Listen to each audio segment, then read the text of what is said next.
Disney's Bedtime Favorites, Finding Nemo, The Surprise Party. One day, Nemo, a little clownfish, was telling his dad, Marlin, about something their good friend Dory had done. "You know," said Marlin, "Dory's birthday is coming up. She mentioned it a while ago, but I'm sure she's probably forgotten all about it." Nemo decided he wanted to do something special for Dory.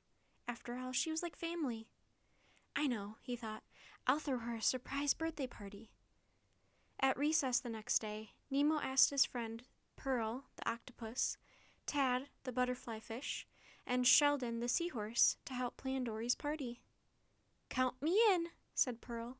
"Me too," Sheldon agreed. "I love parties," Tad exclaimed.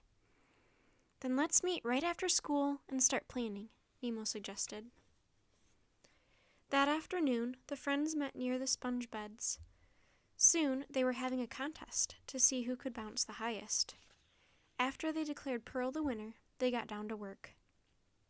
"What kind of food should we have at Dory's party?" asked Nemo. "Kelp cake and algae ice cream," Sheldon replied. "What about sea plant pizza?" asked Tad, "and salty seaweed punch?" "I'm getting hungry already," said Nemo. "Now, what should we do about music? I wish we knew a band." "We could be the band," said Pearl.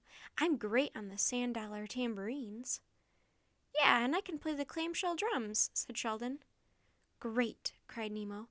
"And Tad can strum some kelp while I play the conch shell.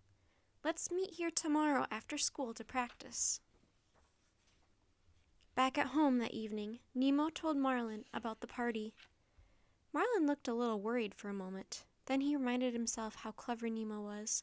He smiled at his son. "That's a big project," he said, "but if you put your mind to it, I'm sure you can do it." "I can, Dad," Nemo said confidently.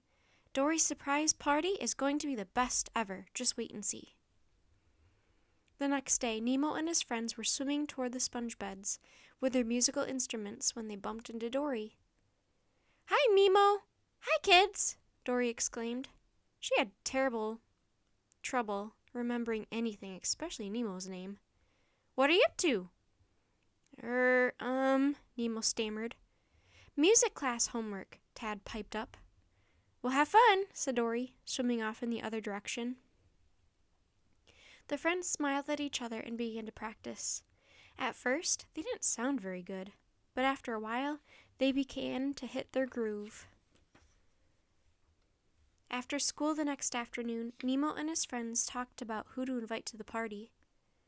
"What about Crush and Squirt?" Sheldon suggested. "Sea turtles sure know how to have a good time."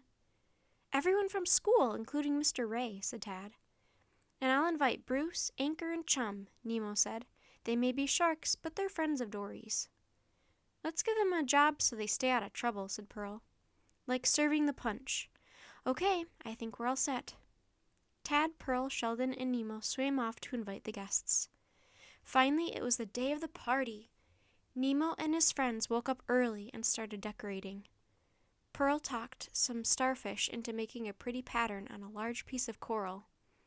Tad and Sheldon strung seaweed streamers. Then Nemo suggested they practice singing Happy Birthday.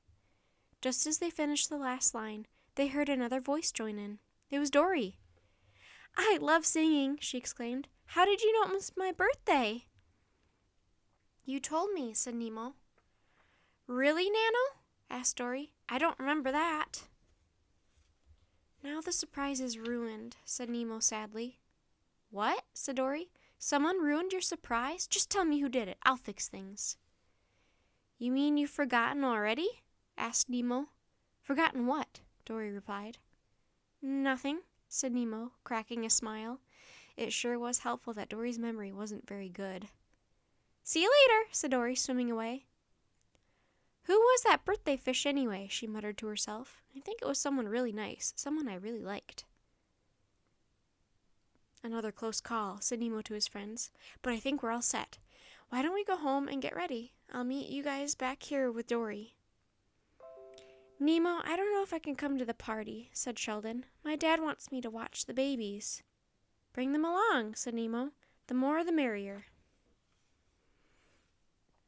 A few hours later, the guests arrived. They all hid and waited to surprise Dory. When Dory and Nemo swam in, everyone popped out of their hiding places and shouted, "Surprise!" "Look, Pluto, it's a party for you!" Dory cried. "No, Dory, it's for you," Nemo said. "It's your birthday." "It is?" asked Dory. "Oh yeah, cool, a party for me!" The guests cheered. Dory smiled and blushed. Nemo led everyone in singing happy birthday. Dory joined in and sang the loudest.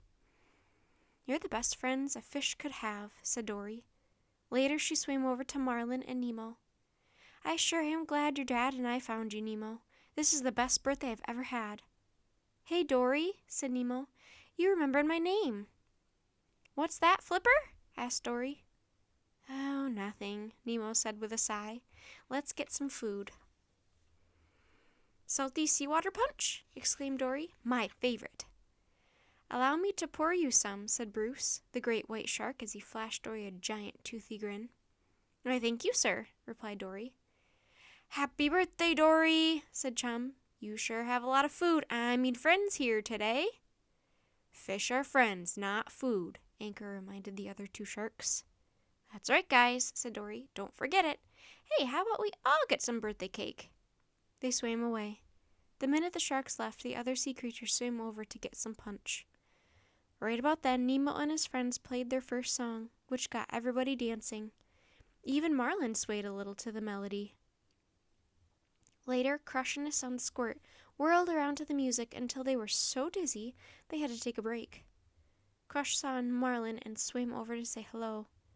"Hey, good to see you. That son of yours is awesome, dude. This is a super party, and I've been to quite a few." Dory couldn't remember any dance moves, so she just made them up as she went along. The sharks even shook a fin or two. Then Mr. Ray led everyone in a line dance. Nemo and the band took a break to join in. Everyone had a lot of fun, but after a few hours, it was time to go home. Nemo thanked Pearl, Tad, and Sheldon as they were leaving. "I couldn't have done it without you guys," he said.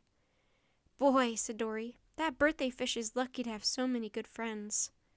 "That lucky fish is you, Dory," Nemo reminded her. "Oh, right, Nemo," she replied. "My memory just isn't very good. I think it's getting worse as I get older. Or is it getting better? I can't remember. Anyway, let me thank you before I forget. This is the best birthday I've ever had." Then Dory swam on her way. "You did a great job with Dory's surprise birthday party," Marlin told Nemo. "I'm proud of you." "Thanks, Dad," said Nemo. "I was thinking we should start planning my birthday party. It's only 9 months away. Have you worked on the guest list yet?" Marlin smiled. "Could we have a seaweed cake? It's the best kind. What do you think, Dad?" asked Nemo. "Son," said Marlin, "if you're planning it, I'm sure your birthday party will be the best one ever." The end.